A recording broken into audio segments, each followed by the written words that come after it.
What'd you roll? Oh, you rolled both No, yoga and endurance was an accidental double click. So I did succeed at the yoga. Yeah, but you needed a special success to double it. I was just going to see if you get a random chance of, or small chance of... how do you know it's a special success? It'll actually say a special success. If okay. 10%. Because I rolled a 13. Oh, I needed a 3. Yeah, you need a 3 to get a special success. Oh, okay. Yeah, okay. So go ahead and roll 1d6. That's how much you heal. And then, Gwen, give us a... Because I don't need that much to get above the bad condition level. Okay, come on. Give me at least a 5. Nice. Okay, so you're on 83, which means you're not dazed anymore. And yeah, I needed that to just be above the bad. And here is let's see here. Sorry, I can't remember if first aid is mental or it's physical. Oh no, it's 81 is the dazed level. 81 is your dazed level? Is your wound level? Oh shit, because you're still... hopefully overnight you will heal 2 points of physical. Or by the next day you'll feel 2. I just want to get past so that when I do if I make any rolls, I'm not halving everything. Yeah. Dazed is vicious. Dazed is a brutal, yeah. Okay, so... where is it here? Because then I can use my Heka and here we go. Try and heal us.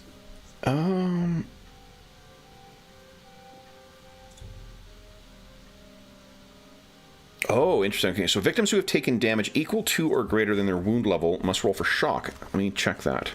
So there is... I knew that there was a, the permanent injury that we use in AD&D. There is something similar in this.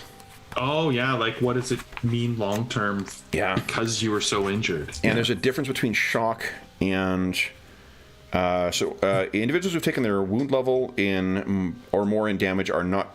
if they're not treated for shock within their PM cap... What's your muscular cap?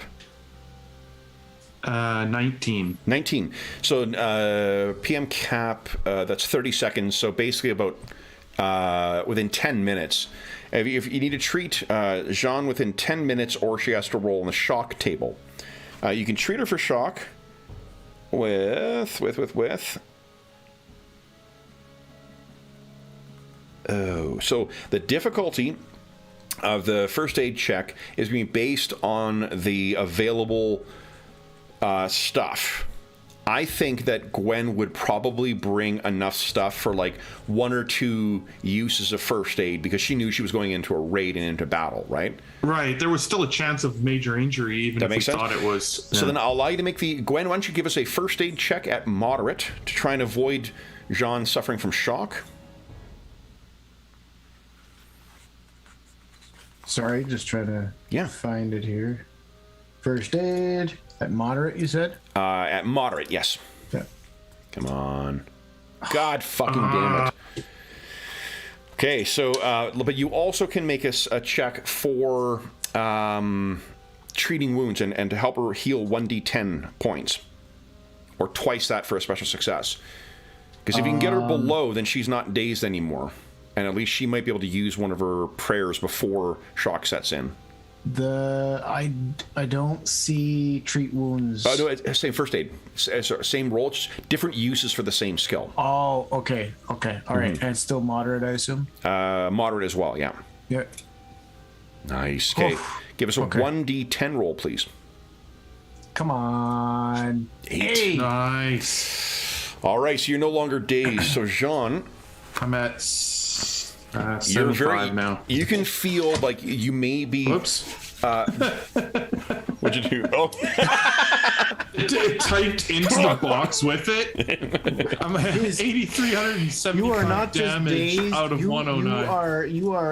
You're not dazed anymore. Now you are just high as fuck. Yeah, there was some weird shit on those bandages. Now, Zhang, do you wish to try and make use of some of your prayers that you learned in... Yeah, let's try this magic now that we... So then, what we need you to do is, this will be against a grade 2 casting. And you're going to slip... This is like the one you're going to slip in before you suffer shock. Okay, so grade 2 priestcraft. Grade 2 priestcraft. Yeah. So what is that? What's your percentage? 64%. Okay. Is there a skill for it, or do I? There is. You could roll. I mean, yeah. Like what you could also roll is your. Oh, one second here. Oh, is priestcraft at moderate? Let's see here. Yeah, because my priestcraft skill's 32. Oh, your priestcraft's pretty good. Yeah, yeah.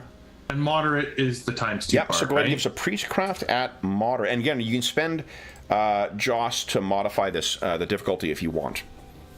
Or you can just roll. We'll just do the roll. Let's do the roll. Okay. I think she's. Yeah. Okay. It's not ideal conditions here. Yeah, yeah. Come on. Fuck. God damn you. Fucking okay. roll 20. Now, because you failed, I need you to give us a 1d100 minus your steep in priestcraft. So your sweet, you said priestcraft's what, 34? So 32. 1d100 minus 32. yeah. Oh no, ignore me. That's only on a special failure. Ignore me. That's so you just unfortunately do not get it off in time, which means we're gonna have to roll on the shock table. Okay. So let's see what that does. Let's see. Where are you? Is that on my DM screen? I feel like that's probably on there. Let's see. Oh, and sorry, you said this cost me 35. 35 hecka, yeah. Even on the failure. Okay. Main. Where's the hecka? Oh, it's up here. Okay. 35. So that puts me at 5. That is not on my DM screen. So give me a sec. Sorry about that. I was just about at the page. There we go. Okay. Got it. All right. So I think you need to give us a percentile roll, please, and then that might be modified by your shock modifications. Yeah, you suffered no. Okay. So just a flat percentile roll there. Jean? Oh, yeah, okay. Go 45. You drop unconscious for 3d6 hours. Oh. Roll 3d6. 14 hours. Oh my god. So narratively, I'm picturing that like you try to bandage her, and she's like, "I'll be fine. I'll be all right." I just gotta say this prayer. Yeah, she does this quick prayer, and then she just passes out unconscious. So 14 hours is more than enough to get you through most of the day, the next day. Gwen, let me see what you have. A skill called handicrafts, right? Oh, yes, I do. Would you give us a handicrafts roll, please? Moderate. Yep. Okay. So 14 hours pass. I'm gonna let you keep the fire burning and whatnot. When you finally regain consciousness, Gwen, what are you doing during the time? I mean, on the bright side, everything around us is probably dried up now, so the fuel for the fire is probably fine. Oh, we got to roll for the weather for today too. Yeah, way to bring that up, Andrew. Let's see. The weather's been so nice since all day. Wait a minute. Jeffrey, would you give us a D6 roll, please? Dave's not here. We'll be fine. Did you guys roll like cloudier and colder last time together? You don't need Dave. Yeah. Oh shit! I think 4 is what I rolled. 4. Cold, snowy. It is windy with heavy clouds today. So, it is not a great. Yeah, not a great day. We're in the woods, right? Yep. So, like, that might help with the wind a little. So here's what I got you to roll the handicraft. Handicrafts is one of the things I like. It's sort of like the general purpose shit that you would learn to like how to work with your hands, some basic task kind of stuff like building fences and whatever else. What I made you make the roll for was see if you could treat those wolf pelts so you'd have some appropriate clothing. No. Yeah. No. So what that tells, 2 of them are ruined so far. There's still 2 more. I mean, I did hack a bunch of them to all hell. There is that. There's a lot of. It's my own damn fault. But 14 hours, that would not take you the full 14 hours. Is there anything else you want to do during that time? And Jeff, why don't you give us a D10 roll again? Another D10. You got plenty of food now, thanks to the wolves. Awesome. Whoa, full 10. That's actually good. Anything over what I'm doing for those listening at home, there is a random encounter table, but it's an encounter table of 1d6. But there isn't. At least I don't remember finding a percentage chance of random encounter. So instead, what I'm doing is getting you to roll 1d10. If you roll 7 or higher, nothing happens. If you roll 6 or less, something happens. So I feel like Drek has made a couple good comments here in the chat. Oh, he yeah? goes, first, he says, I'm starting to really, well, this is a good comment, actually. I'm starting to really appreciate the game system. It's a bit like those old Nintendo games where once you learn all the special key combinations, the game is really fun. And that I think that's an apt 100% agree. 100% agree. But the other one for this one is really fun. He goes, Jean wakes up and because I did a handicraft check, Jean wakes up and finds a beautifully crafted chest of drawers with a side table. Totally. All right. So morning comes. Gwen, John is still. I think like you can tuck her in as best you can next to the fire into your little hovel. You unfortunately ruined 2 of the pelts. Do you want to? What else would you like to do? I think it probably would take you maybe an hour per wolf to sort of work on trying to get see if you can get the pelts to dry properly and whatever. Yeah. Well, you said that 2 out of the 4 are just beyond doing anything with. Yeah. Was that the total results of the first attempt? That's the total. That's how I'm choosing. Yeah, to interpret or was that check for all 4? And no. That check was only for 2 of them. Okay, I'll try it again. Yeah. Because you know me, I'm. Yeah. And I thought you would appreciate this gives game. God damn it!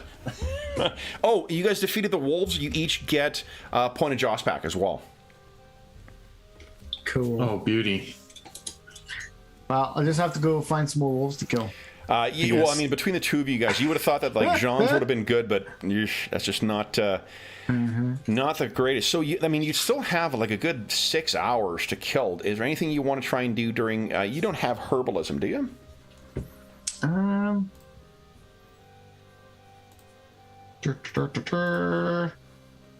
Why don't you carve a couple of wooden bowls for us to have some or some skewers so we can have some wolf meat for dinner later? Yeah, let's do this. Why don't you give us a that would also fit under handicrafts. Why don't you give us a handicrafts? Sure, I could try that. I was just going to eat with a dagger or something. Yeah, moderate difficulty again too.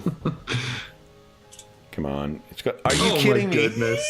Jesus Christ. So, Gwen, I think we might just. I think we reduce the steep on this. Gwen is just not in the narrative. She's just not very handy. She is. Yeah. Well, it's just having a rough run of things. That class. Ruined the wolf pelts. She's burned the wolf meat. It's not that it's unedible. It's very unappetizing. So anything else that you still have a few hours, or are you just keeping watch for her? Make sure yeah, like I'm puttering around the camp because I'm not going I'm not going to go far away. Yeah. While she's in this state. Wow, it's brutal cold still too. So. Yeah. I'm also not going too far from this fire. Yeah. So you wake up. Let me check here. I'm wondering if I'm giving your difficulty 2, if that should be an easy, because it doesn't strike me like. I don't hunt whatsoever, but I mean, like, I don't think, even with a tripled rating, that's still, I just don't know how difficult it is to skin and treat a pelt. It seems like it's something that most hunters can do. So I'm wondering if that should have been an easy difficulty as opposed to a, what do you call it?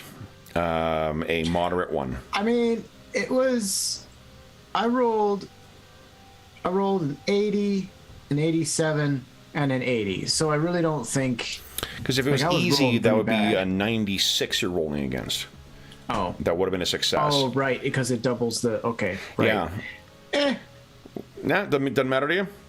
I mean, you know me. I like just like with cola. Yeah. I like having pelts, but I mean, it's fine. Okay. It is what it is. Roll 20 is decided. Okay, then, guys. So you, all right. So then you've got, unfortunately, when Jean comes to late in the afternoon the next day, and at this point, you guys will get a chance to heal your natural amounts. Jean was unfortunately unconscious before she was able to do her, key healing. So you guys will both get 2 points, heal 2 points of physical damage. Okay. And Jean, you sort of flutter awake, and you can hear Gwen like cursing or grousing and whatnot. And you look up, and Jesus Christ, someone burn? It smells like burned meat. What does Jean say as her eyes flutter and open? I think she would just be like, how long was I out? Long while. All through the rest of the night, and most of today. Gwen, Just one day. You didn't use first aid on yourself yet, right? No, I was trying just on her. Okay. Did you want to try on yourself as well? I think you probably Sure. have enough materials for, like, say, 3 more moderate uses of it before you start stretching your resources. That's another cool mechanic, I think. Like, if you had, like, a healing kit, you could say, like, you could use 3 times at moderate or 6 times at hard, or, however many more times at difficult, so to represent the sort of, like, attrition of your supplies. Yeah. Yeah. Well, you're offering me the opportunity to do it with me, not just to do a first aid check. Period. Just specifically on Gwen, right? So Specifically on this this would be a if you're using one of the uses of your available supplies, your bandages and whatnot. You'd make a moderate first aid check on a success. You'd also heal 1d10 for yourself. Or do you save it for Okay. Jean? I'll do one. Do 1 on yourself, okay? I'll leave you 2 resources left. Look at that. Nice. 1d10, please. Oh! Gain 10 back. Awesome. Okay. Okay, so now I have questions about Heka. Yes. When do you recuperate Heka? Okay, so you were unconscious for 14 hours. Yeah. What we do is you are Is it like a slowly sleeping. regenerating resource? So, or is when you how many sleep, or- knowledge? How many different? The easiest thing to look at, if it's listed correctly on your because I don't have yoga on there. What we do is we look at how many different knowledge skills, how many skills grant you Heka.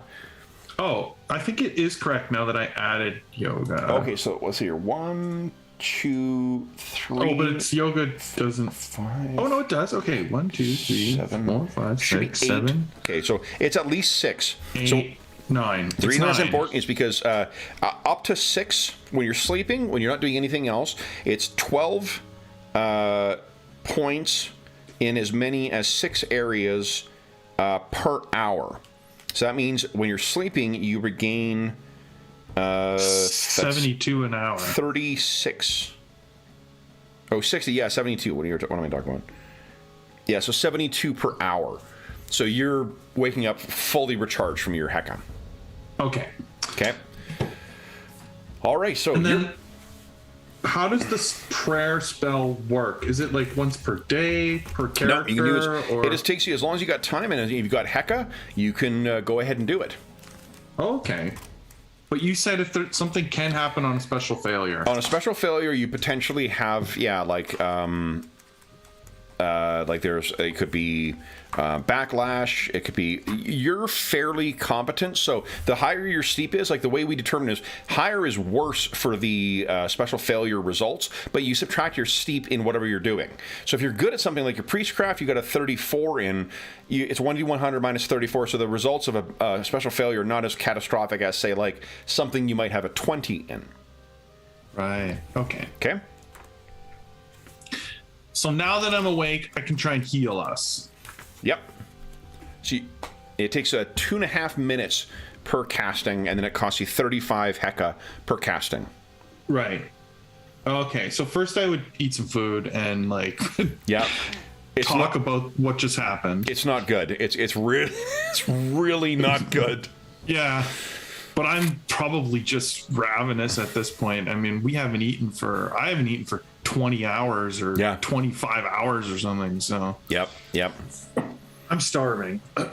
This is gross, by the way, Gwen. Like, cook it yourself. Have you tried it? Oh, Well, yeah, I don't know what's wrong. at least if we had some ale to wash it down, it wouldn't be so vile. Oh, well, yeah. I hand over my flask. Yeah, because she would have preserved it. She rolled a nat 1 on her check for her Sarah, yeah. what do you call it? The metaphysical power. So I her definitely willpower. have a swig of that. Yeah. Okay. Ooh, all right. So that's pretty good. You're feeling a little better now. What would you like to do? You want to try your healing prayer again? So let's start with a prayer over Gwen. Okay. So it's 1d100. Yep. Oh no, wait! I can just roll priestcraft at Priestcraft at moderate. right. Come on. That's right. This makes it easier. Okay, priestcraft general at moderate. Come on. No! So 35 hecka gone. You're having difficulty what? focusing your chi out here. Oh, okay. Wait, I do rolled a 28 though. Something is wrong. Oh, it says I'm dazed still. Is your days ticked? No. Am I injured enough to be dazed? No, I don't think so. You shouldn't be. Main. Maybe I have close. 73 hit points. Yeah, you know you're healed. So maybe close your character sheet, open it up again. Maybe it just needs to refresh. Yeah. Or wait, maybe if I press enter. It's probably from when I made it 8,300 and whatever. Yeah.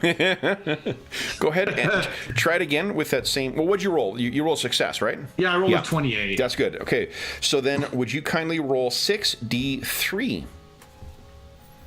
Right. Okay. 63. So Now, what do you think? This is again. It's like a 2.5 minute casting. What do you think it looks like as Jean is tapping into her training?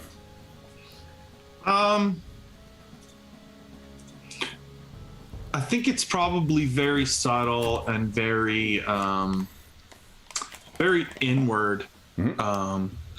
Probably there's a small portion of it where I need Gwen to actually be quiet and still, sort of near the end of the prayer, for it to take effect. But I think it's very like if you were to physically see it. So because it's a formula, just to help you with your description here, a formula, because each different class, I think I might have mentioned this to you, Jeff, but I don't know if I did to Andrew. So the way that they also categorize spells in this is they're described by basically how long it takes you to cast it and what sort of display you need to make when you do it. So you'll see at the end of each spell description, there is a listing for, what is it? Charm, eyebite, charm, cantrip, spell, formula, and ritual. And then each of those is correspondingly takes longer to do and requires more things. So a formula, which is what this is, formula always requires utilization of an instrument of some sort, vocalization and or gestures, and materia. So there's some kind of physical stuff you're using when you're casting this. Yeah, like ointment or something that I'm... Yeah. And I think the other physical thing you would see is it just looks like natural healing. Like if it was a cut you know, it would leave a scar, whatever. Yep. It just heals faster. It's almost like the time of your body Sure. is accelerated. So you're asking the spirits or whatever to try and infuse the natural ki of him and speed up the healing. Cool. Speed up the healing. Yeah, so give us a 6d3 roll, please. Here we go. You get 14 back there, Gwen. Nice. And Gwen, Nice. I believe that puts you below your, what is it, your wound level, or whatever the first one is, recovery level, which means that you don't look injured at all. Where is the recovery? RL is underneath physical. Yes. Yeah, because it's 10. Awesome. So Right. you're, So at this point, yeah, I probably wouldn't even know you're injured at this point. You look fine now. exactly. Okay. All right. So that was 2 minutes. Sean? And then I'll spend 2 minutes to try it on myself. Okay. So it's 35 hecka for that second one. So you're down 70 hecka now. I'm still dazed on my character sheet, so I'm just gonna roll because I don't know why. Yeah, that's fine. I don't know why it's saying that. Slash roll 1d100. And I need to be under 68, isn't it? Because you're 34 is your... Or is it... 32 is my pre-scrap, so I have 32, to be okay. under 64. Okay, here we go. Fuck. No! Another 35 hecka. Can't seem to heal myself. Just having a hard time getting the... I mean, you're so far from home as well, too, right? Like, and I can tell you that the spirits in this land are very much wilder and more untamed than the serenity of the temple where you learned all these rites. I think at this point she like leaves our little dusty, like it's probably quite sooty little cave of trees we've been in. And Yeah. she's been in here for a long time now. Yeah. I think I slept for 4 hours and then the fight happened and then I was out for 14. So I've been in this thing for a long time. So I think she steps out of this thing for like the first time, goes to the washroom and like comes back and like maybe sits on top of it or on a rock or something that's close by, somewhere more out in the nature, and tries to sort of refocus her Okay. prayer. So you're down 105 hecka right now? Yeah, I'm just writing it down and I'm going to subtract it Yeah. when I'm at least going to do it one more. I want to at least get one success on myself. Absolutely. Well, I mean, you can do this as often as you want. Oh my goodness, it's a special failure. No, 99 is a special failure. Remember, I fucked that 99 up is- last time. Okay, good. Yeah. Fuck you, roll 20. Is there would there be an opportunity to try another first aid on Jean? Let me take a look. I got Mythus Magic open right now. Because I don't know how many times you can treat after those initial injuries, but it might be like a 1 per day thing. In which case, Oh, that's fair. well, you still would. You haven't done it today. She's been unconscious. Well, I might as well just roll. I'm also going to keep rolling, so. Yeah, it's sort of like you got enough until you're out of hecka. There we go. Awesome. So I'm Okay. at 140 and I finally heal myself a little bit. Okay. So roll There we go. 6d3. Okay, come on. Give me a huge number here. 10! She's frustrated out in the woods here. So the removing damage can be done only once per person per wound. So I think the wounds that Like from first aid. yeah, from first aid. And I'd probably interpret that as like instances of wounding. So like if you were in a couple of fights and you were injured more than once, you could try first aid more than once. Okay, so you healed 10 for yourself that second time. You want to keep going, or?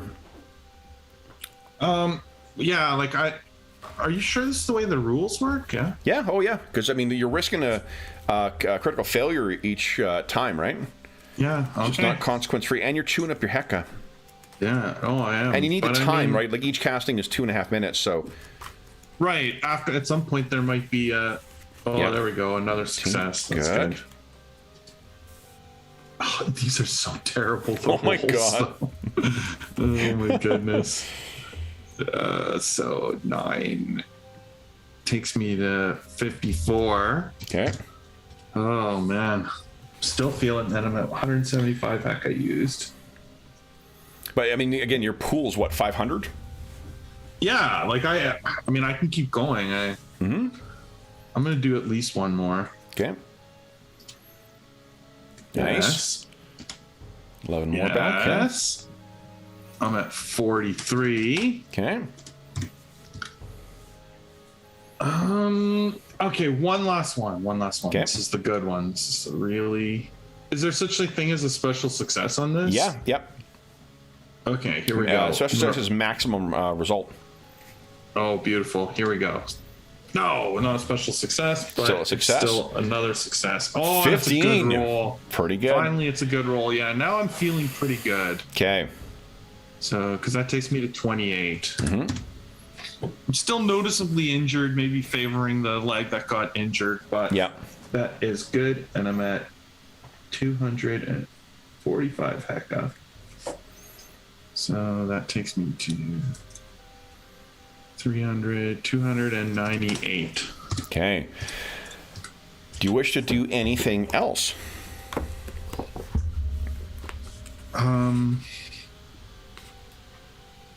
Can we hear any running water nearby?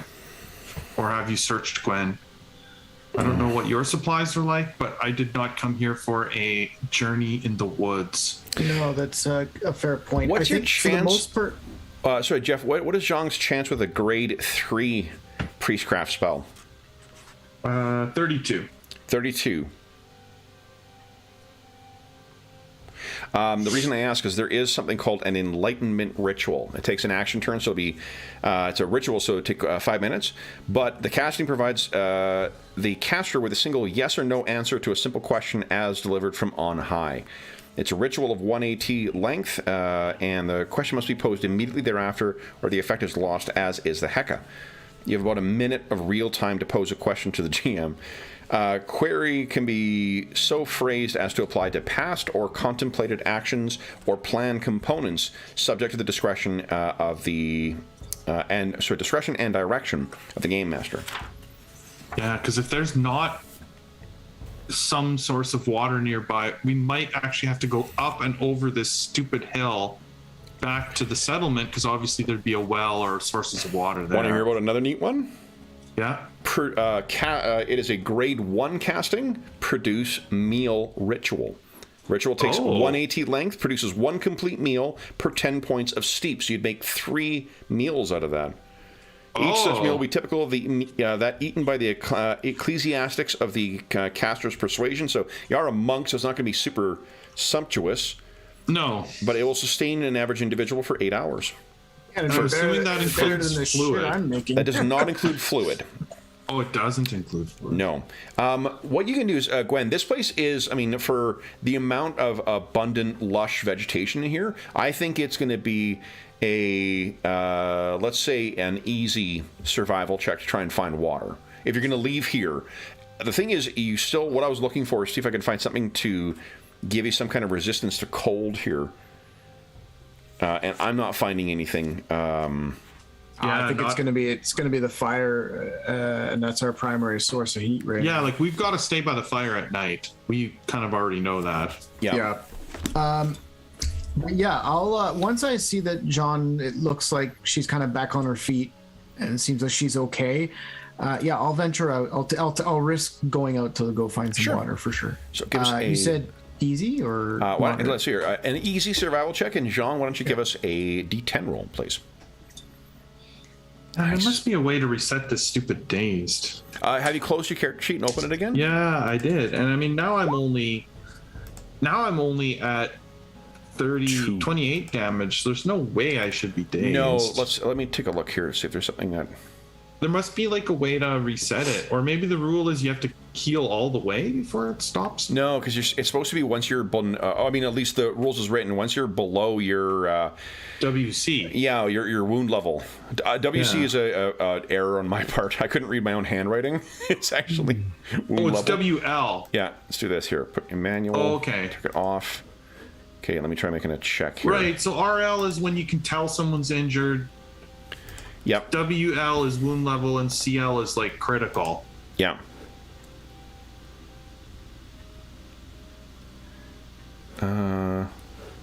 See, it says Yes, dazed. this is dazed. Why on earth are you still showing as dazed?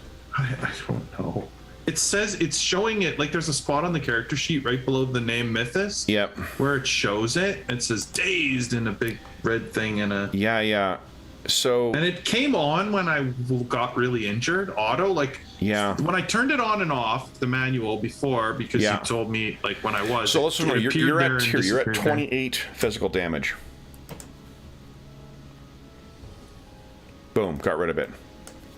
So you do have to clear out, in order to get rid of it for whatever the character sheet. It's like whatever however that formula works. Once it's triggered, you need to get it back down to 0. So we'll just remember that for next time. That once you dip below.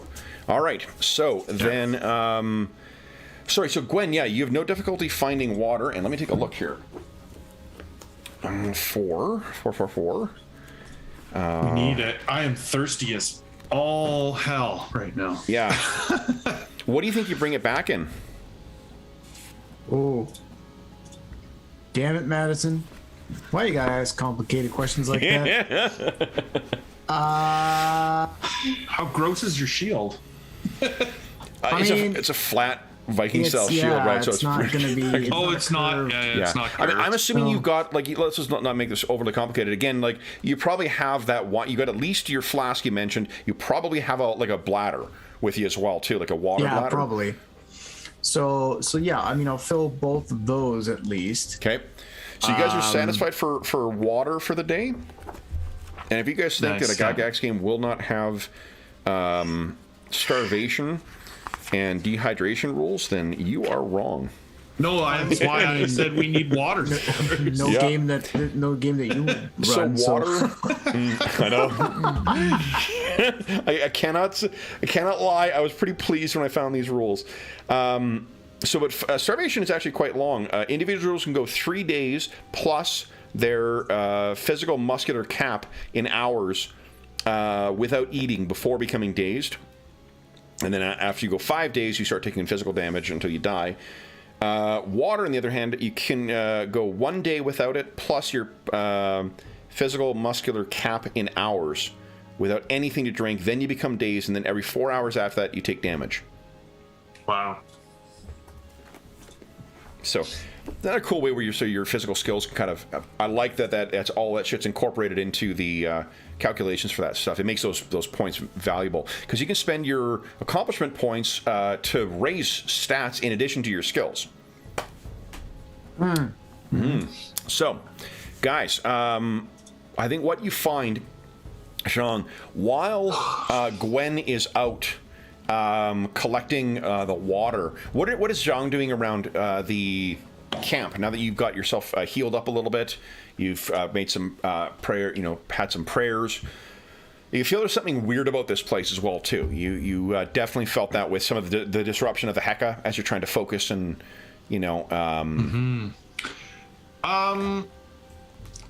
She's probably doing a lot of things that would be like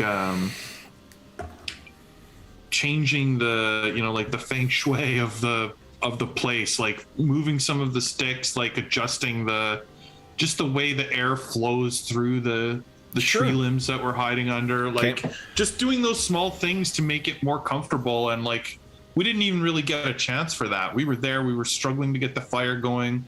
We finally did, and I passed out tired for a bit, and it was like wake up, fight, pass out. So there's like making it homey, I guess, is another way we would put it. Like, so you're gonna at least if this is to moving be some of these wolf carcasses to like a more reasonable place than Gwen left like them. the mess that she made. It's almost as if like Gwen intentionally tore these pelts apart. It's just like, what the fuck? But you got your food, so they're like the smell isn't like gathering by their area. Okay. So then, what you hear, Jean, and give us a perception physical, please, at let's say moderate. Perception. Oh, that was under knowledge tab, right? Mm-hmm. Perception. Physical at moderate.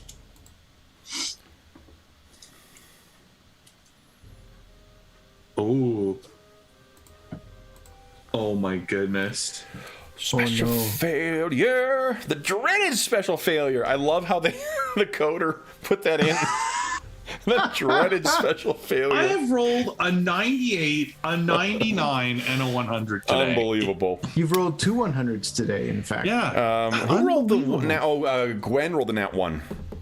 Yeah. Right? Yeah. So, what you find is, Gwen, how am I going to interpret this special failure? Well, if it was to perceive something, I mean, it could just be that like everything I'm doing is disruption. So you said you were trying to set some things up, right? You were that's how you described it. I got an idea here. I got an idea. Okay. So you've been doing exactly that. You've been sort of putting the carcass to the side. You've been sort of maneuvering things and whatnot. As a you come from a place that is a little more conscious of sanitation and whatnot too. So you move yourself a little further away from camp into the cold to relieve yourself. Get yourself squatted down. What is going through your mind right now? Like, this is maybe the first quiet moment you have to just stop and be still when you're not trying to do anything and realize, like, Jesus Christ, like the person who hired us and all of his people were just murdered. And like, you guys came here on a longship to raid this place. And it seems like everyone else who was allied with us, every Thane allied with Ozer the unlucky, or Ozer the betrayed, they're all, they were all out for blood trying to kill you guys as well. So like, not only is it a matter of finding yourself to civilization, it's also like, Jesus, do you have to deal with a shit ton of angry Thanes now too? Yeah. Well, and where are we going to go? Like, are we going deeper into the wilderness? Are we going back over this hill that, which way are we even going? So as you get back up, you finish up and you make your way back into the camp. And what I'd like you to do, I'm just going to look up the rules for this. Bear with me one moment. Would it surprise you to learn that they've got some interesting fear rules in the game too? Can't imagine why this game appeals to me more and more each time. All right, so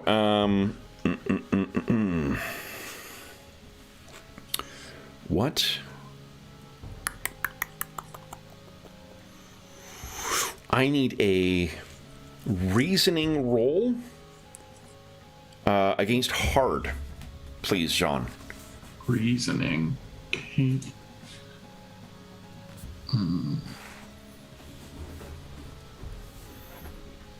So, and again, you can spend Joss on this if you choose to adjust the difficulty. So, what your reasoning is? What? I don't remember. Is it a skill? No, it's one of your traits. One of your mental traits. Reasoning and mnemonic are the two ones that kill. So 33. Oh, okay, there, yeah. And sorry, what did you say the difficulty is? Hard.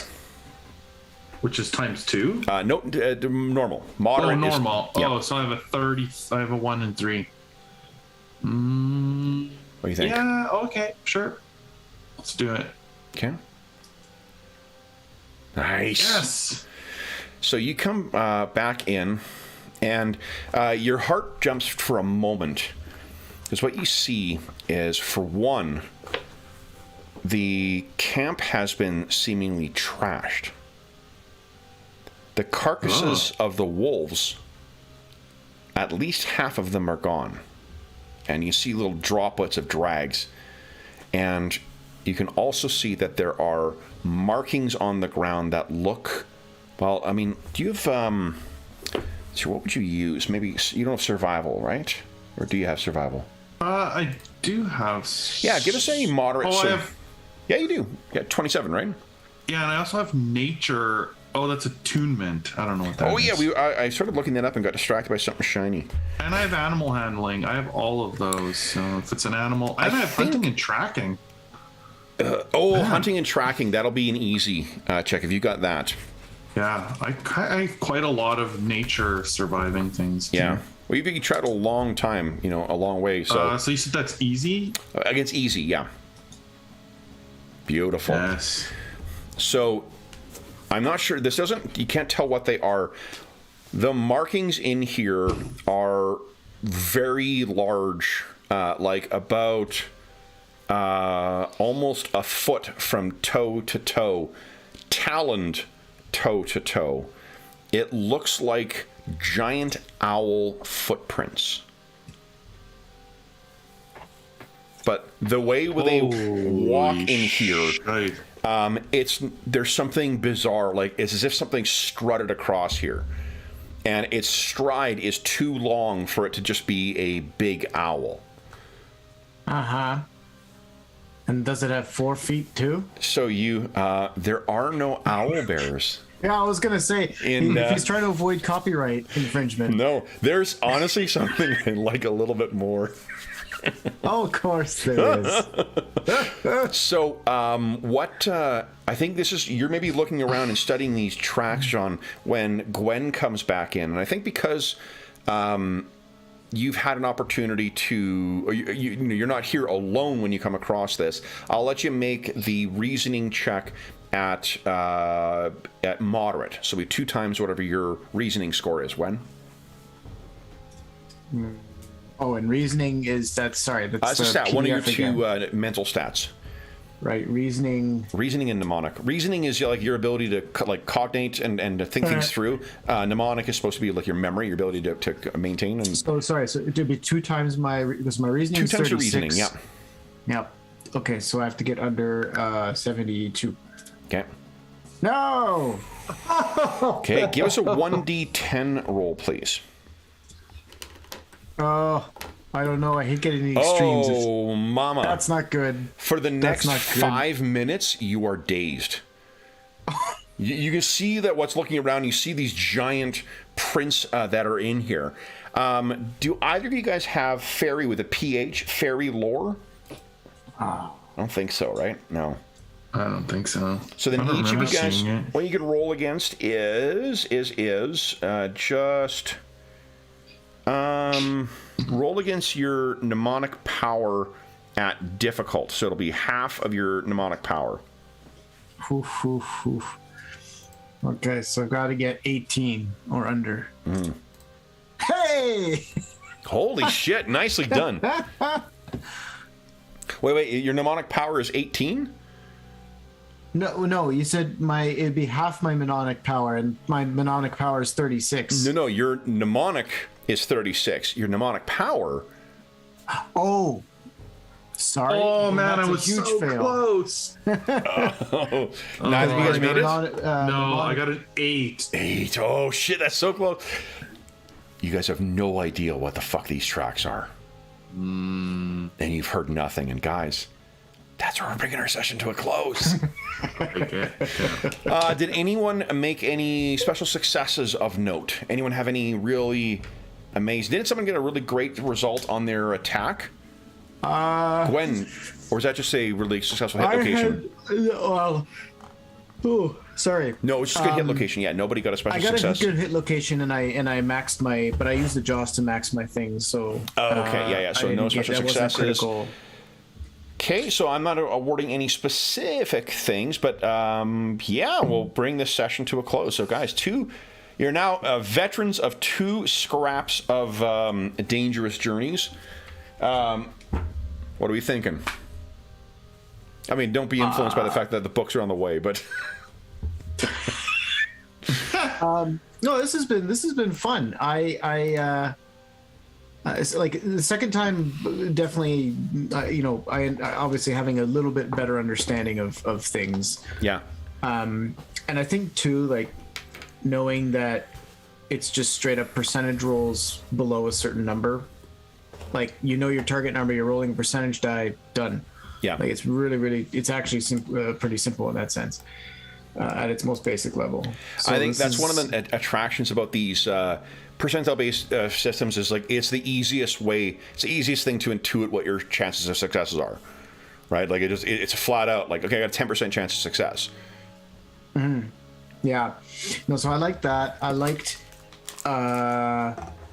being able to see that the how the JOS system works a little bit more, and as Jeff pointed out earlier in the session, like, you know, the importance of and the risk involved in the decisions. These are not light decisions to make. How would I know that it was, in this case, in this session, it was the right call to use it would have been the right call to use JOS that first time to get the fire lit, and how much of an impact that would have had on us, and we spent the rest of the session dealing with the fallout from not having done that. But on the other hand, it's lighting a fucking fire. Like, you don't want to necessarily waste a JOS point on a basic menial task, or at least a task that in any other game would be a menial task. Yeah. when you can roll I think those were both lessons. Like, I think that the first lesson was like that we learned is that how dangerous dazed is, and how there is definitely value in dodging the first chance of daze with a JOS if you can. Yep. Like, I was sort of on a spiral there where I was dazed, and then I, because of it, failed the second daze, which made it worse. Like, it was and like you said about the fire, but that's a case of like knowing that we're in rough conditions, like we're gonna freeze, and that there is actually damage for freezing. Like, so yeah, it's a menial task lighting a fire, but I know it doesn't feel that way in real life. If the three of us were in the woods and it was winter, it would feel important to get a fire lit right away. True. Do you know what I'm saying? Like, so it puts sort of some reality to the situation. Yeah.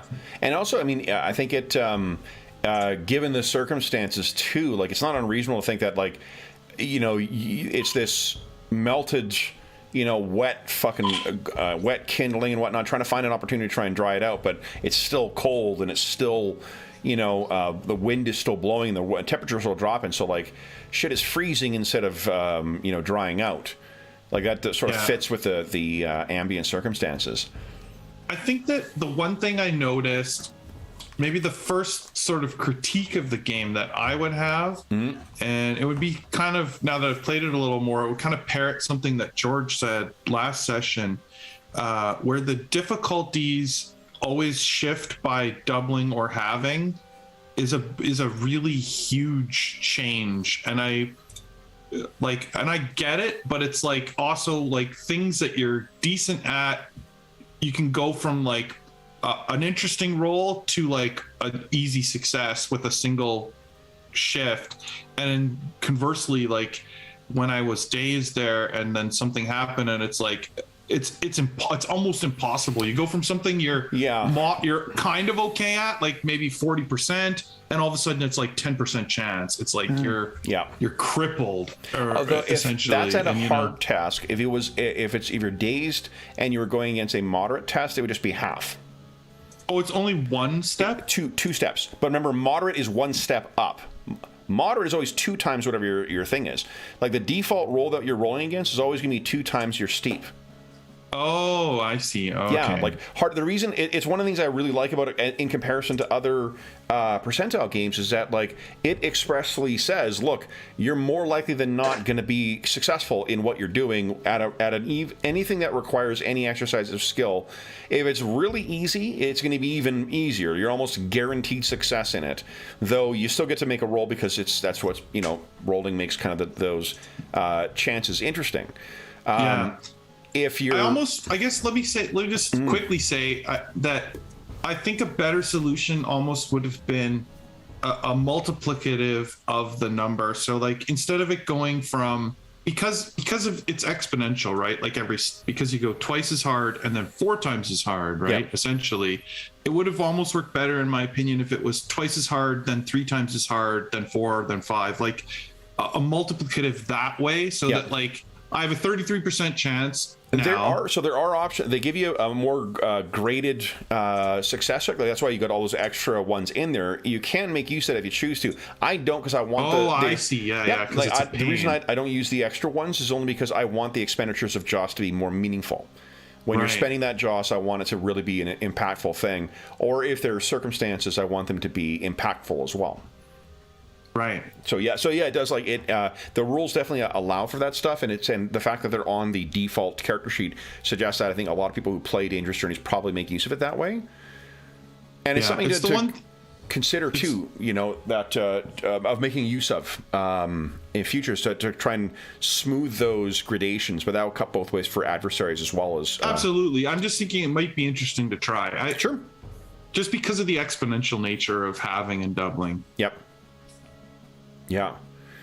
The survival components. What do you guys think of that? They were good. I like it. It seemed really evocative, right? Like, it really, like it felt like you were.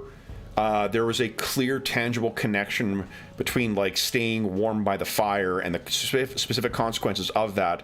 Like, I don't know what you guys were thinking of, what you're planning for your next step, but like. The daytime temperature is probably not so cold you're taking damage automatically, but it's going to require you to make that roll to avoid getting dazed again for traveling in that cold. So there's that interesting kind of like risk or reward of like, well, do we fucking venture out or we just wait for wait for the weather to change? Because we're changing, we're rolling for weather every day. I don't know that or find better shelter that we can stay until the weather changes. Exactly.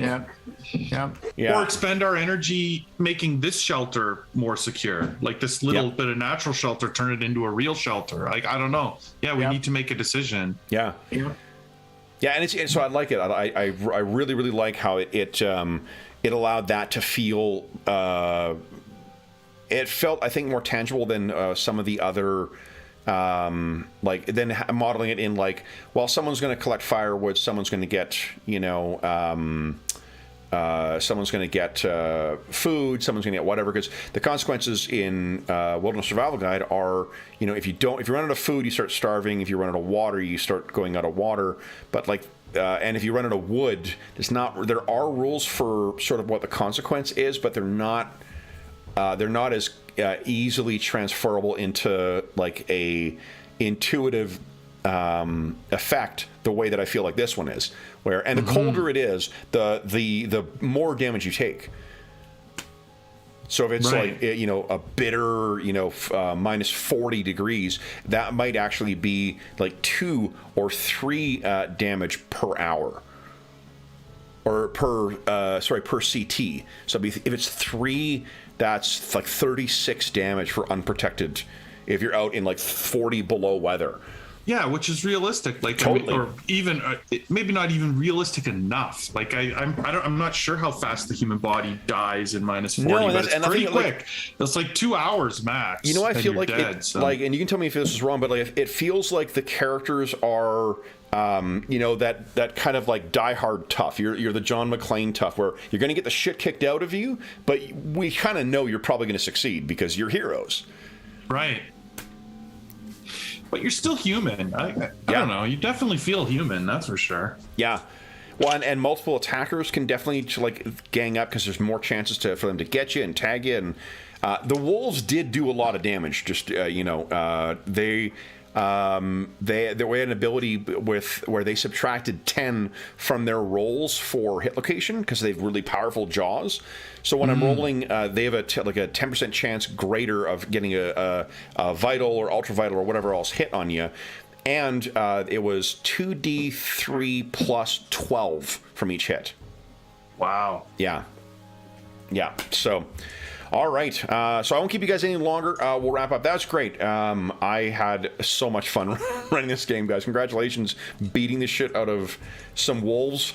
I'm so sorry for what's about to happen next. Oh, yeah. That's for those listening at home, thank you so much for joining us for yet another dangerous journey. As is always the case, if you have any comments, questions, or concerns regarding the session, the campaign, or the game, please don't hesitate to leave a comment in the comment section down below, and I'll endeavor to reply in a timely fashion. In addition, you can find a link down below to the Dungeon Musings Discord server. We have channels dedicated to this game, every other game we run on the channel, as well as a bunch of other great channels for different topics, including finding a group, including selecting between and setting up virtual tabletops or streaming. A bunch of great people over there, a bunch of great conversations, and you are more than welcome to join us over there. You can also find down below a link to our friends at Noble Knight Games. Noble Knight Games is a distributor out of, can't remember, Minneapolis, I think, in the U.S., and I can't remember where in the U.S., but they have a terrific online shop with a ton of selection for out-of-print games in particular. So they have been my primary source of places to go for to help fill a bunch of my holes in my collections for second edition AD&D, for this actually, and for a couple other things. And they have very generously offered us a discount code. So if you are at Noble Knight Games and you are checking out, be sure to enter, if you purchase more than $10 worth of product, or $10 or more of product, enter the code Dungeon Muser at checkout, and you will save 10% on your purchase, in addition to whatever sale they may be having on at the time. Last thing I'll mention is that down below there is a link to something called Heroes Save Villages. That is the charity fundraising campaign that we run on the channel. It benefits the SOS Children's Villages International Charity, really great organization, active in over 130 countries, providing assistance and benefits for over 80,000 orphaned and abandoned, 80,000, 130 countries, 80,000 orphaned and abandoned children from around the world, including Ukraine. They have an ongoing emergency operation going on in Ukraine at present. If you follow that link, all money that is donated goes directly to SOS Children's Villages International. None of it goes to the channel. None of it goes to any other middleman. It just goes to help SOS Children's Villages International to benefit the kids to help the kids who benefit from those services. In addition, there is